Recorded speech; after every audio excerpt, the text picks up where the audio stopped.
politicians, I always say, they're all talk, no action. They debate all the time. They go out and they debate every night. I don't debate. I've created tremendous jobs. I built a great company. I do a lot of things, and maybe my whole life is a debate in a way. But the fact is, I'm not a debater. Ladies and gentlemen, there's a new book out called Never Enough, Donald Trump and the Pursuit of Success. It is an unauthorized biography by a Pulitzer Prize-winning reporter for Newsday, Michael D'Antonio. Michael, welcome to KTRS here in St. Louis. Good morning. It's an unauthorized biography, and yet Donald helped you? Oh, he can't help himself. You know, a reporter calls, he has to talk. So we spent almost 10 hours together. He finally quit the series of interviews because I spoke to one person he didn't like. He's a little thin-skinned sometimes.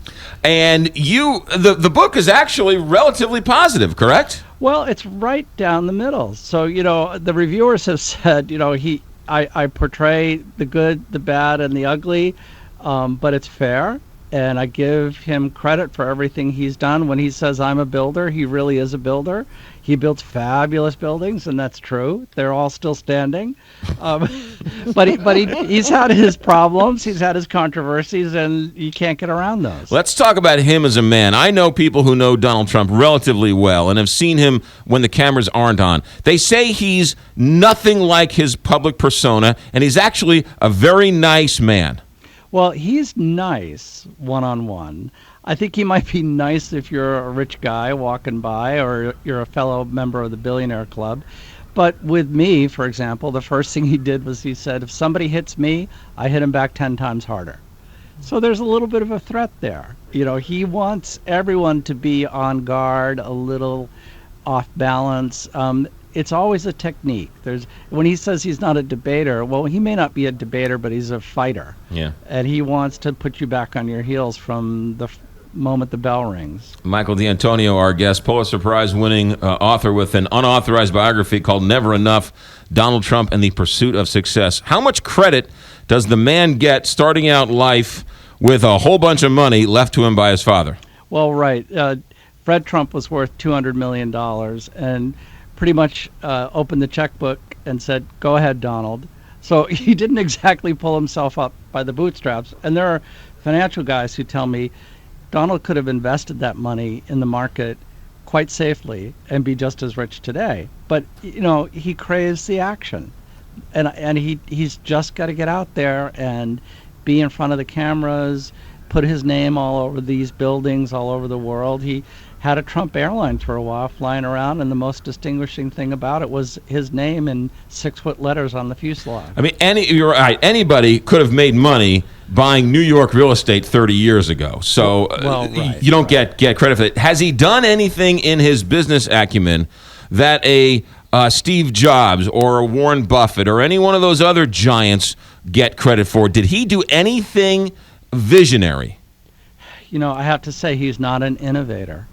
You're right. You know, if you bought real estate in Manhattan and developed it at any time since 1975, which is when he started, you'd be very, very rich today. So what he's good at is promotion. So he turned himself into a celebrity, and he's a walking human brand. 95% of Americans recognize the name Trump. They don't recognize the name Scott Walker at the same level. Does he have a chance to become president? You know, I think he has a very good chance to become the Republican nominee. And no one would have believed that 5 months ago. President, no, I don't think so. The numbers always come out 35 to 65. 35% of the people really, really like him. 65% of the people really, really don't like him. And I don't think you get to the White House with those numbers. So the Republican Party, you say, is a legitimate chance might nominate him, even though he has no chance to win. You know, the powers that be in the party, I think, are grinding their teeth over this. Nobody knows what to do because he's a strategic thinker. He saw that there were so many candidates out there and so few with name recognition that if he jumped in, he'd get the lead early. And I think he's got a chance of going right down to the wire and nobody passing him. You know, it's a man talks about creating jobs, and yet he became famous for firing people. Well, you know, and what's funny is he'll say to you that he doesn't like doing it. he likes doing it on TV, but he's not the kind of person that likes that kind of direct face-to-face thing. It's funny. He'll call you an idiot on television, or he'll send you a letter saying, face of a dog. He did that to a woman writer once, circled her picture and wrote, face of a dog. But face-to-face with that person, I don't think he'd do it. Yeah. Michael D'Antonio, for another moment or two, his book is Never Enough, Donald Trump in the Pursuit of Success. Carly Fiorina hit him on Atlantic City.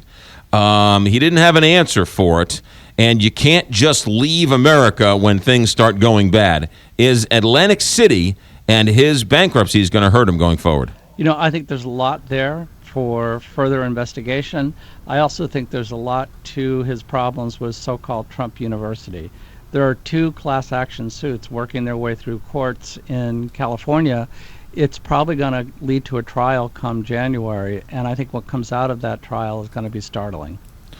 Why do you say that? What's out there? Well, he offered people an education that he equated to a university, and what they got were handouts and booklets and the chance to pose next to a life-size picture of Donald.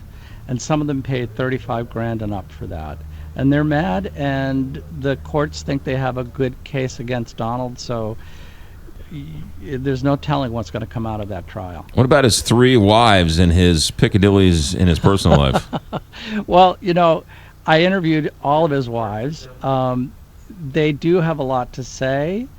They're also kind of dependent on him and to some degree afraid of him. So I'm not sure you're going to get a lot of scandalous revelations out of them. What's the meanest thing somebody said in your research about Donald Trump? That he's not as rich as he says he is. That's the thing that would hurt Donald the most.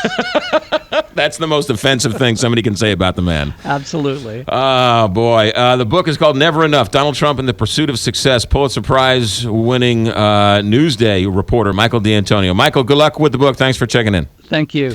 7:58 here, Big 550, KTRS.